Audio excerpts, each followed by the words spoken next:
One of the things I remember from your career is you're a hell of a shooter. One of the things you remember that you're willing to admit, not a great dribbler.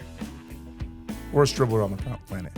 How do you get so bad at dribbling and being a Division I college basketball player? And then now that you're coaching, do you even bother coaching dribbling drills? Hey everyone, and welcome to Neat Conversations, where you get to see some of your favorite all-time Broncos enjoy a flight of whiskeys while talking about the good old days.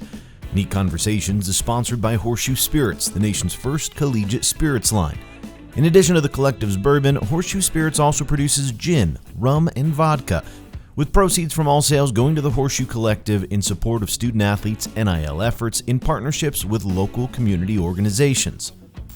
Neat Conversations is also sponsored by Simmons Fine Jewelry, an Idaho tradition for more than 35 years. Simmons Fine Jewelry is also a leader in the NIL space, supporting Boise State student-athletes and also offering Simmons-crafted bronze and silver hammer pendant necklaces, inspired by the iconic hammer used during the run-out of Boise State football games. Get yours today at simmonsfinejewelry.com. On today's episode, we're talking with a Treasure Valley legend who's still making his mark on the basketball scene in Idaho. Clint Hordemann was a consistent contributor for the Broncos, competing in nearly 90 games. Known for his work ethic and long-distance shooting, he turned to coaching and mentoring young people early into his career. From helping run a premier basketball club in the Northwest to a printing shop in Boise, we get into it all, and then some.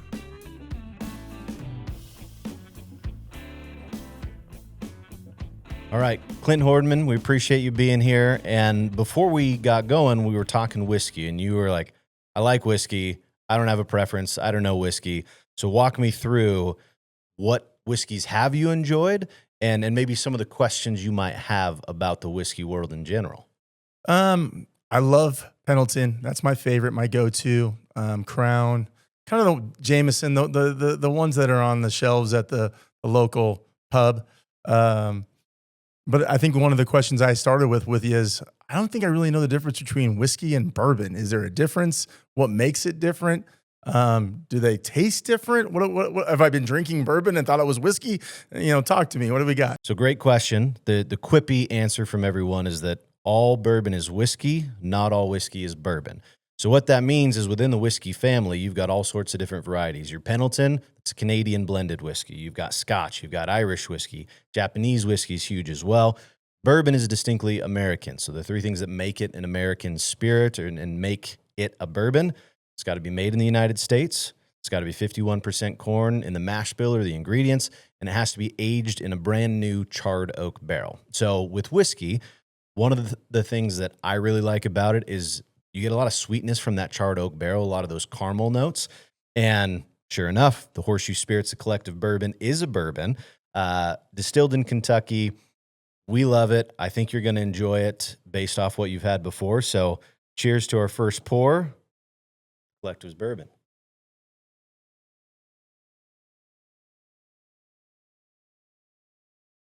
I got mine all the way down. Getting a little soft on me. You can always pour more. That's fine. It's really good.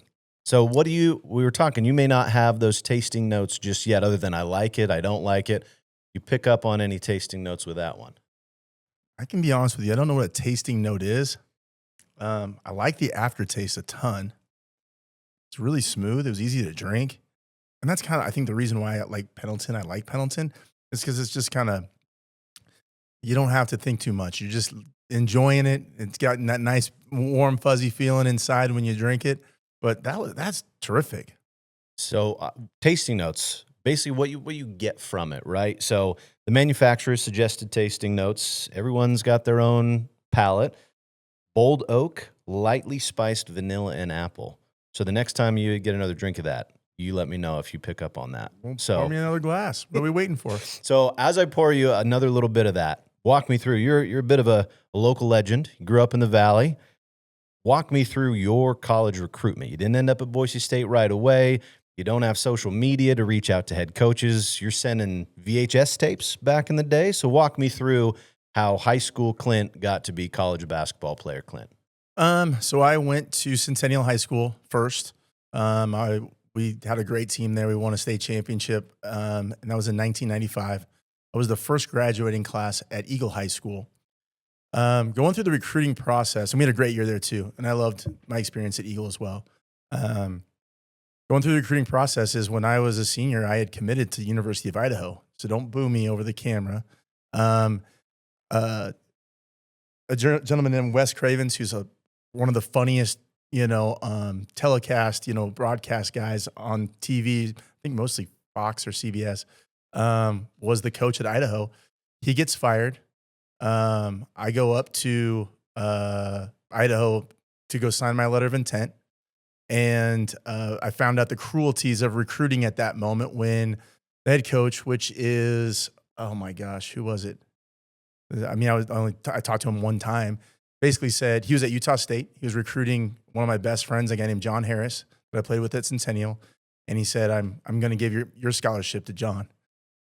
So not the best conversation I've ever had.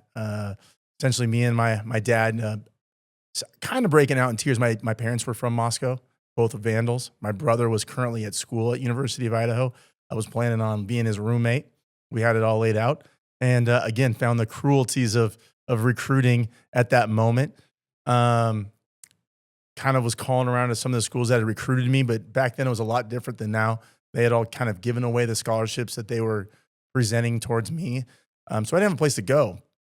A guy named Ed Weinbach was the coach at NNC at the time in Nampa, Northwest Nazarene. And he offered me a scholarship. And I said, listen, I want to test the waters. I think I'm going to try the junior college route. And he knew a guy at Clackamas Community College, the coach there, and said, I know the coach there, and he's awesome. I think you'd really like playing over at Clackamas. Let's connect you guys.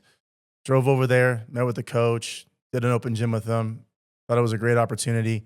So went there for a year, had a really good season. Kind of felt like I had kind of maxed out that experience. Basically, it was an awesome experience because as a freshman, I got to play. If I would have gone to Idaho or anywhere else, I wouldn't have played. I got to go to a place where I could really get minutes. I mean, I was playing 33 minutes a game, averaging 20 and 9 and 7. And Boise State was recruiting me for the year after. So after my sophomore year, they basically, you have a scholarship, but it's going to be after my sophomore year. So I said, what if I came in as a walk-on, figure it out with my parents, and redshirt, and then become a Bronco the next year. And that's how it all worked out. It worked out perfectly the way, and then the rest is kind of history because it worked out exactly the way coaches said. The best part about my recruitment was when I was at Clackamas, the University of Idaho coach called me back and basically said that he made a mistake and can I get you back on board and all this. And that was the best 20 seconds to I said some very choice words. I never felt hanging up the phones better than that moment in my life. It was awesome. So anyways, that was my recruitment. It was a little unusual, but it all worked out exactly the way it was supposed to. That was also at a time where the Broncos and Vandals were playing, same conference, a lot of games against one another. So how much did your family shift from being big-time Vandal supporters to now maybe struggling to root for the Vandals to succeed in anything based off that experience? 1,000,000,000,000%. It was a complete 180. It was one of those things where I think that we were all a little bit shooken by. I still had my grandparents lived there. My aunts and uncles lived there in Moscow. And so for that shift to come that abrupt, it was fun having them for Broncos fans for at least those 4 years. Walk me through being a hometown kid, playing at the Pavilion at the time. How much did that impact your experience being able to play in front of friends and family? And did the community really care that you were a local guy? No, it was awesome. I didn't realize how big of a deal it was going to be until it was happening. Just the community support, first of all, having my parents be there for every single game. I mean, they went to literally every single game. And then being able to play in front of the community that I grew up in was just really, really special. It gave you a big sense of pride. I mean, it made you want to dive on that loose ball. It wanted to make you get that dub.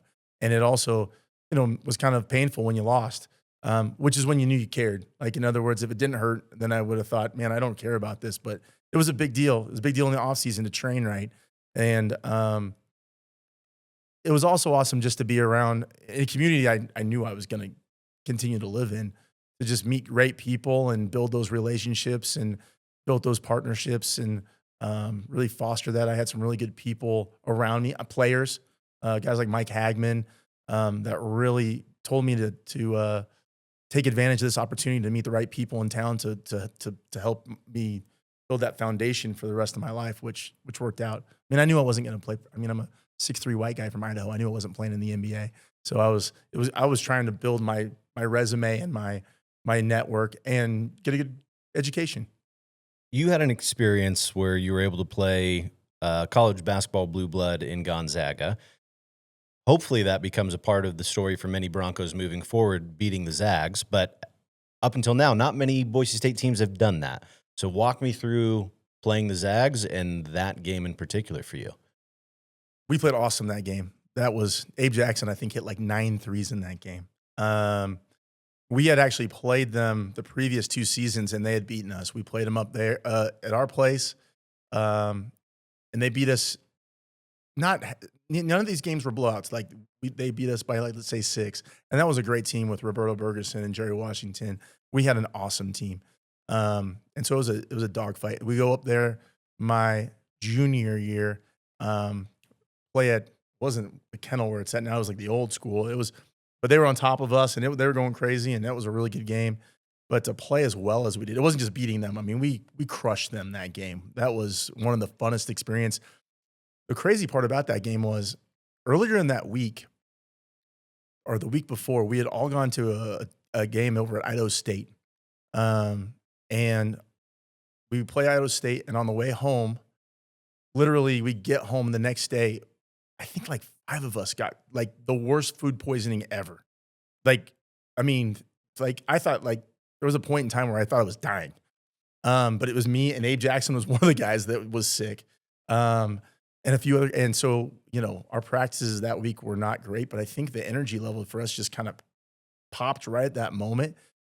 And maybe part of it, maybe part of it was we were not overly thinking it. We were feeling so terrible that we just kind of built up, and it just kind of was like, let's go play. We're all feeling good now. Let's go play. And we just played awesome. And what an awesome feeling. And it's kind of fun because some of those guys I actually know today, and I still get to give them a hard time. I mean, because I think we beat them by like 25. It was awesome. Incredible. Yeah. Yeah, that's like the Michael Jordan flu game, but for the entire team. It was the flu game, and it was, we didn't order bad pizza. I don't know what we had, but maybe it was bad pizza. I don't know. Maybe it was the same guy. That's incredible. The backstory there I love. When you talk teams you played against, it's interesting to me, the modern day Boise State fan, kids coming into college today, many of them don't view Idaho as a rival. On the football side, you ask kids who's the rival for football. It's Fresno, it's Nevada for when they beat the Broncos in some of those peak years. For you and for many, if not all, basketball alumni, Utah State is very high on that list for rivals. So when you think of rivals and why you hated those programs, who comes to mind the most and why? I would say Utah State. Idaho was really good, but Utah State dominated our conference back then.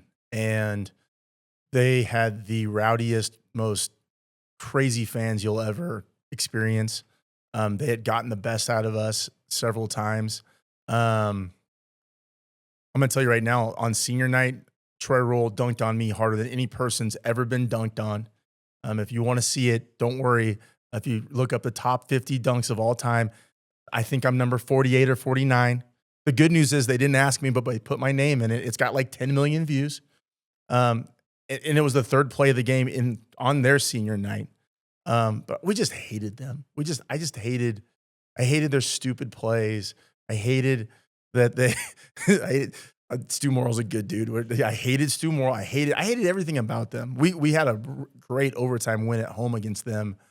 I think that was my senior year. And but they always kind of got the best of us. And I think that's, we had good years, but it's probably how a lot of football programs feel about us. We're winning the conference every year, and we should, And you're sitting there going, we should be beating these guys. How are we, we're always getting second best. So they were one. Idaho was obviously a big rivalry just because it's Idaho. And we had extremely competitive games back and forth. I think I was probably like 3-3 against them, not counting my redshirt year. But they were always tough just because they were up for the moment. We were up for the moment. But just something about Utah State, man. It was just, I hated. I still hate them. As we bring all that hatred to the forefront, we'll move on to whiskey number 2. Okay. So what we've got here, Wild Turkey, single barrel. Okay. You've probably heard of Wild Turkey before. I like all of Wild Turkey. There's not many bourbons I dislike, full disclosure, but this is a special one because single barrel, about 100 proof, and in the whiskey world, a lot of fandom comes from the rick houses, which is where they age all these barrels, right? So with the single barrels, they're aged in a couple different locations for Wild Turkey, but Camp Nelson is one of them, and that's arguably the most highly sought after rick house. People believe, whether true or not, that there's a better flavor profile that comes from that location because that's all the weather and the changes in temperature and all that. Either way, highly sought after bottle. And as we look to punch up your breadth of understanding on whiskey, we think you'll really like. Oh, it's where I'm not drunk. We'll take care of that real quick. But before we clean up the little spill there, cheers to whiskey number 2, Wild Turkey single barrel. Wild Turkey, got it.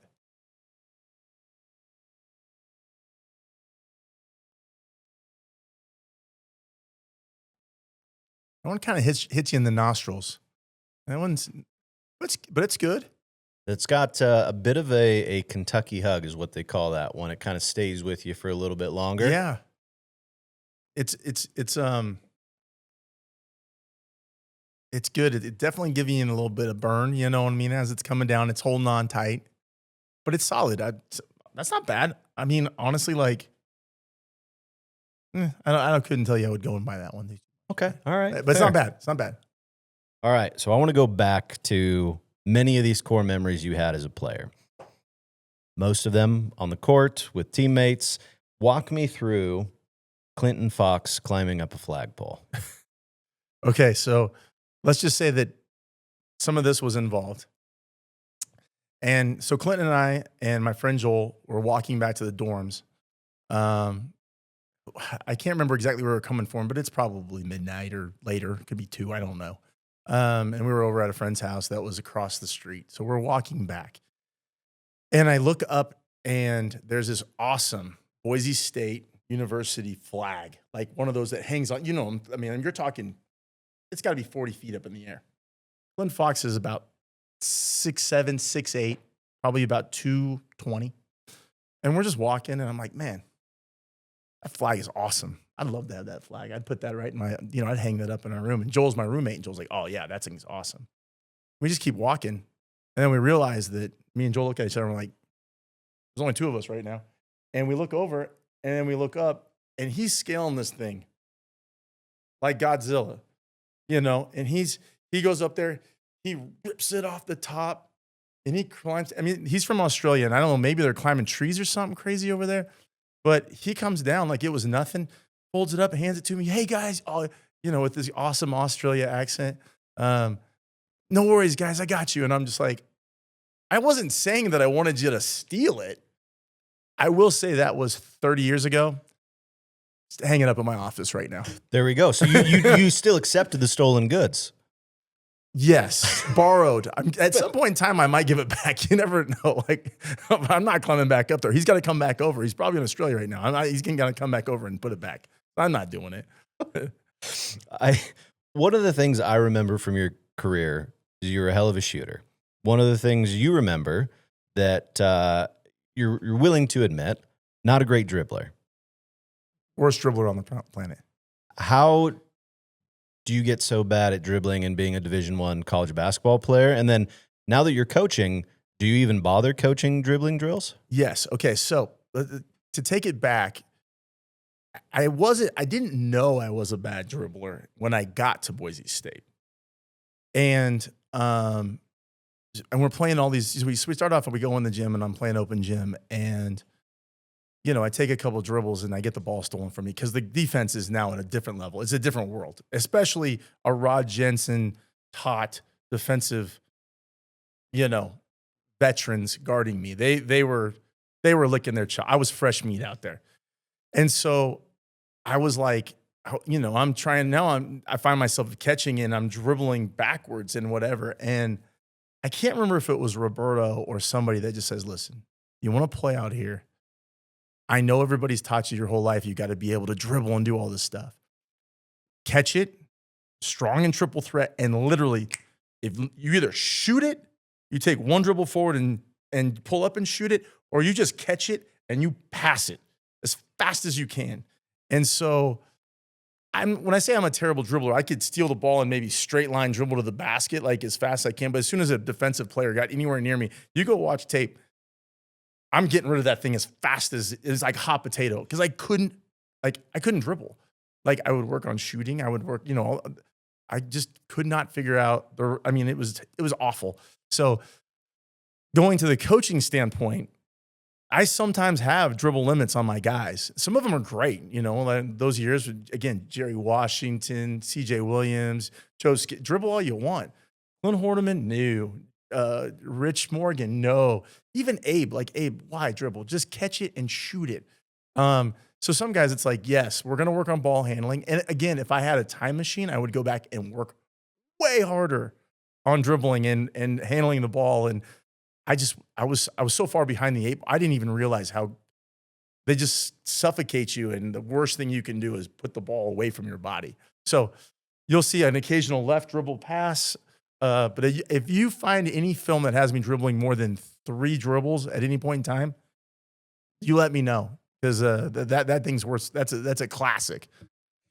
You go through your playing career, you realize maybe dribbling's not your best suit. You're not going to play in the NBA. So you start getting into the coaching world. Walk me through that journey. Where do you end up? How do you get there? And why was coaching appealing to you? My dad was a coach. I grew up in a gym. My dad was a coach at Boise High School.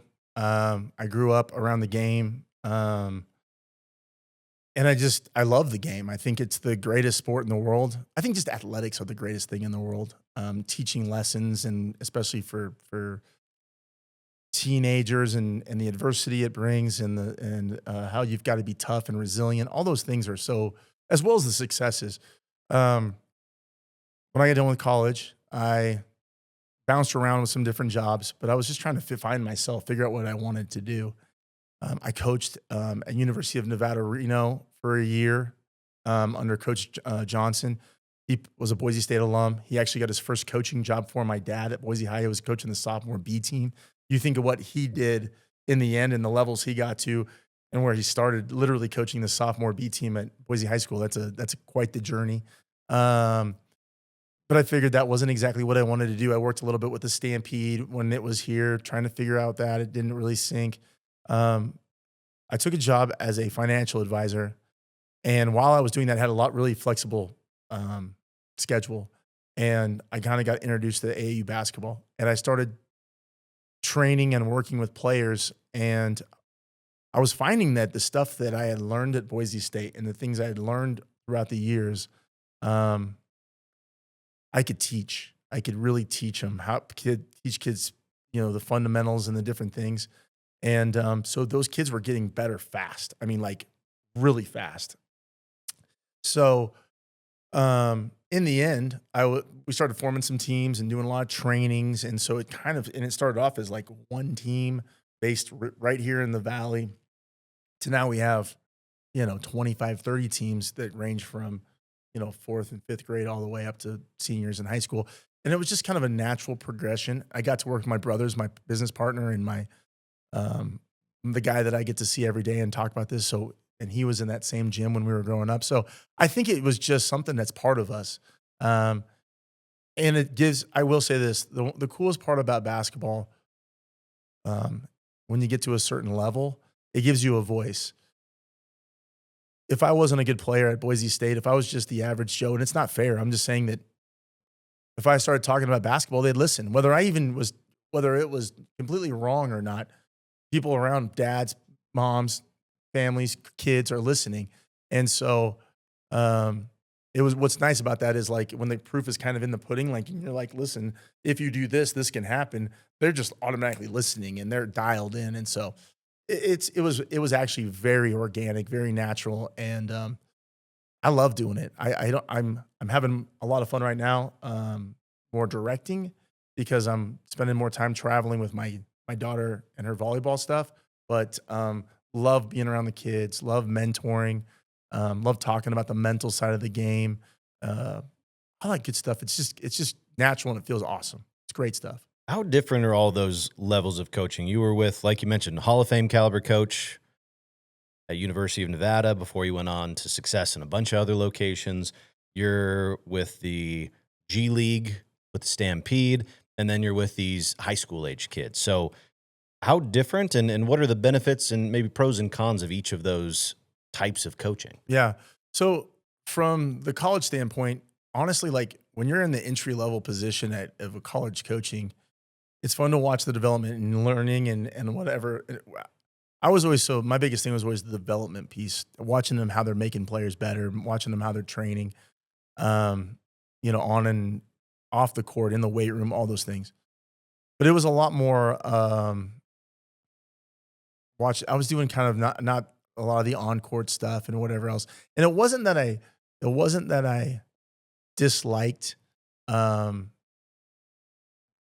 college, like that, like coaching that college level, but I was like, part of what I always knew I wanted to have a family. I always knew I wanted to I was going to set roots. And if you're going to coach college basketball, you do not get to do that. That is not part of the options. If you want to be special, if you want to move to a certain level. But from the development side, I'm watching them and they're working on the same fundamentals. And then you go to like the G League. And again, I took more of a business side. I was doing more sales and promotion, but I was also watching the development and I was going to practice. They're all really working on, and then from now working with kids, they're all working on the same stuff. They're just doing it at different levels, different sizes, different strength, different ability to get off the ground and with a different length. But a box out, if it's done right, is the same for LeBron James as it is your 5th grade son. If you're, you know what I mean, a jump stop kick out is the same for, Jalen Brunson as it is for whatever. It's just one's doing it with a 6'8" frame and built like, a Greek god, and the other one's, a 10-year-old kid trying to figure it out. So I think that's why we've had a lot of success is we're trying to simplify the game and bring it back down to the fundamentals and understanding that if you can just do those and your body allows you to do more, then you know what I mean? Like getting your footwork right and jumping up and shooting a jump shot, really the same at all levels. It's just who you can shoot it over and who you can guard and move your feet and all those things. But that's the one thing I think I took away was it's really not all that different. Everybody thinks it's about the spin moves and doing all this. There's a few elite athletes at every level that can do those crazy things. But you go watch, for the most part, most of the guys are doing it the same way across the board. So You mentioned wanted to do the family thing. yeah. You've done that. You touched on your volleyball dad now. Mm-hmm. You also mentioned you're farming these days. Tell me about what does Hordemann Farms look like? So Hordemann Farms when in the early 90s, we moved to the same farm. My parents, that's where I bought the farm from my parents. We're not farmers. It is a farm. So it has 3 cows, 6 chickens, dogs, cats, some alfalfa growing.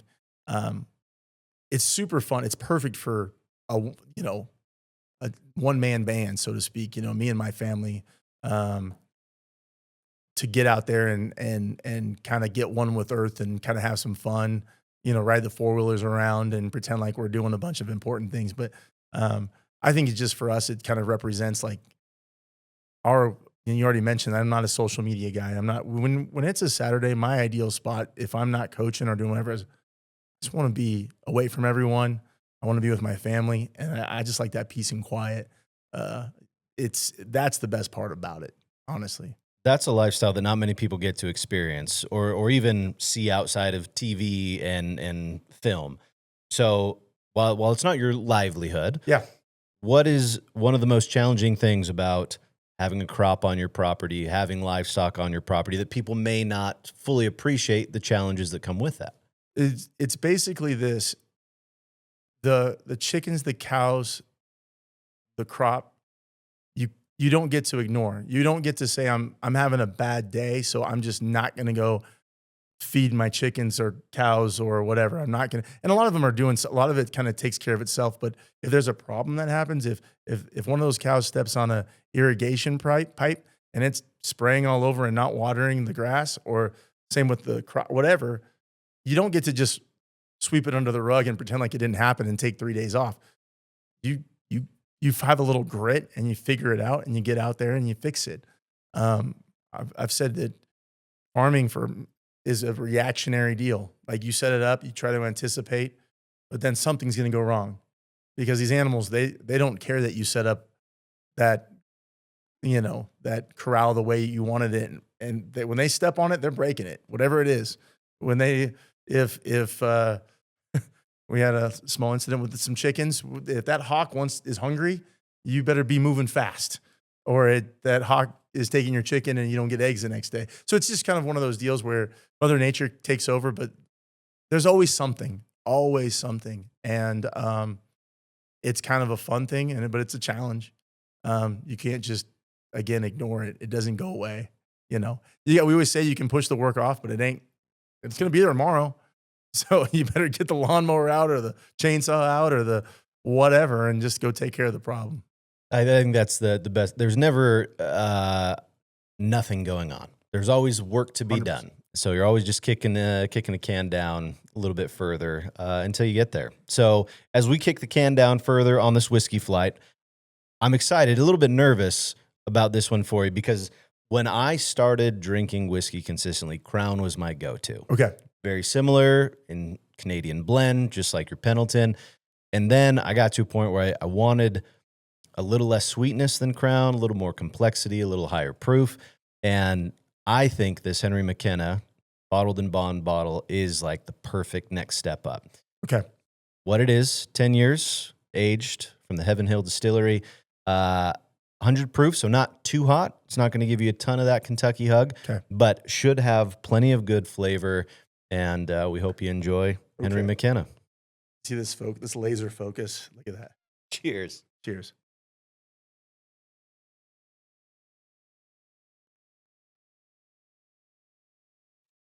That's super smooth. All right. That's easy to drink. Okay, good. That's dangerous, though. It's they can be. They all are in some way, shape, or form.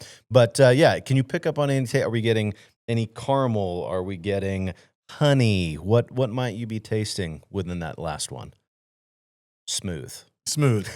I don't know if I have the refined palate to be the connoisseur, but I do taste a little like there was something there that was a little bit different. But I can't put my finger on it. It's but you like it. That's really all that matters. It was smooth. Like I said, I would drink that. Perfect. Yeah. Perfect. Again, if we were sitting down and we were telling stories and you poured me that by the fire, I would be all in. Beautiful. That's a great spot to be.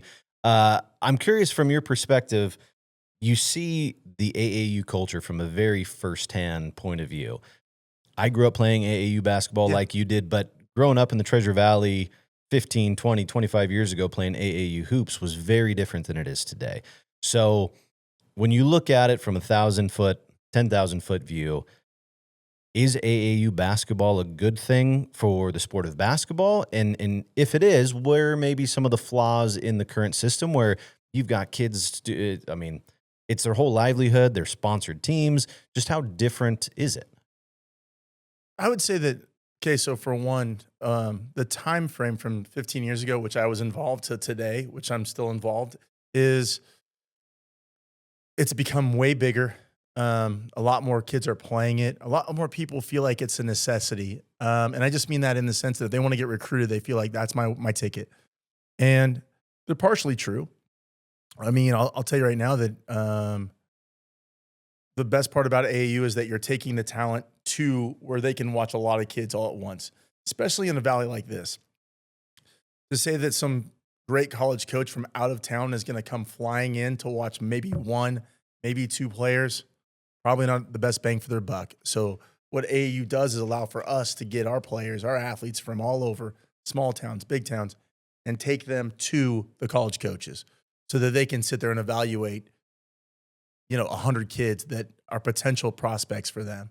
So that's the real value of AAU, is that part of the system is not flawed. AAU is all about the coach and the program that you play for. AAU is, technically speaking, you probably, even when you were there, it really wasn't AAU. AAU is just a term like Kleenex. It's actually a tissue paper. Kleenex is a brand. I don't have an AAU card. None of my players have an AAU card, but we are playing in a travel club basketball program where we are trying to find the best opportunities to get our athletes in front of college coaches so they can pursue their dreams. The younger players, we're trying to show them what it takes to get to that next level. And we're trying our best to teach our players how to have the right approach off the court to make their bodies and minds as strong and sharp as possible. And on the court, holding them accountable to play the game the right way, do the game justice. So I feel like that is the positives. The negatives is there's zero real barrier to entry with regards to coaching and whatnot. You can play for the best coach in the country or a felon, and there's in every place in between. It can be as organized down to a T where everything is just smooth operating all the way to you get to the airport in Los Angeles and there's nobody there to pick you up. But that's all program based, and there's a lot of good programs, a ton of good programs out there. But I do know that there's some that are in it for the wrong reasons. I will say this: the bigger the city, the bigger the name of the player, the more corrupt it becomes because big money comes in. That's where the big money comes in, and then it can get a little slimy. It can get a little there's a lot of trust issues. But most coaches, I'd say a lot of the coaches around here for sure in the Valley, they have the kid's best interest in mind. They're making their decision based on the kid. There really is good people around here that are coaching, not just our program, but the others in the Valley. I feel good with where the state of basketball is here with the AAU programs. And I think the communication piece with them, with the high school coaches, college coaches, parents, I don't hear a lot of horror stories around here about all that stuff. The biggest issue in our Valley has not more to do with just, is the kid big enough, strong enough, fast enough to play at the next level, or what level that is. The reality is I know kids that have played at high major Division I programs that are miserable. And I know guys that play Division III basketball that love every minute of every day that they go to school and play basketball for that program. Everybody has their dreams, but they need to realize there's levels to this, and it's more about the experience you have at college than, the ball stops bouncing for everybody. It's more about the experience you have than necessarily the level or whatever. So switching gears from select basketball to select printing. Yes. Tell me about how does one get into the printing world, and what are the markers of a successful print shop? Okay, so we got into the print world because of frustration. Okay. We were placing our orders, and people don't realize that if you have a basketball tournament on March 15th and you get your uniforms on March 20th, even though they promised they were going to get them to you on March 12th, it's a bad thing. So when Clint's out there with a marker writing number 10 on the t-shirt, it's not a good look for the program. So we basically just kind of said, listen, what we found was we were complaining about customer service, turn times, quality of product. And we're like, God, man, these guys are just mistreating us over here at Select. And then we go talk to the program over from Washington, bro, we're having this exact same problem. And we're like, is this rocket science that they're doing? Is there something here that is so different than somebody else? And we realized, no, the reality is that if you just have the transparency, what makes us successful? Transparency. This is what's going on. Let's shift gears to something else because there's no stock. And so we can't get it to you on time. Does this look the way you want it to look before we even printed? Oh, we made a mistake.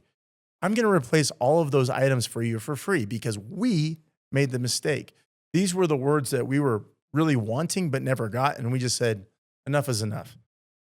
We're going to go do our deal. It's on, we'll go take care of this. So we feel like we've gained so much momentum. We've grown by leaps and bounds every single year we've done this. We've been doing it for over 10 years because it's like we were just talking about with basketball. We're sticking with the fundamentals.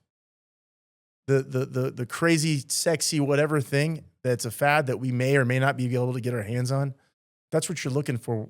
That's not us. We're meat and potatoes, man. But we will have it to you on time.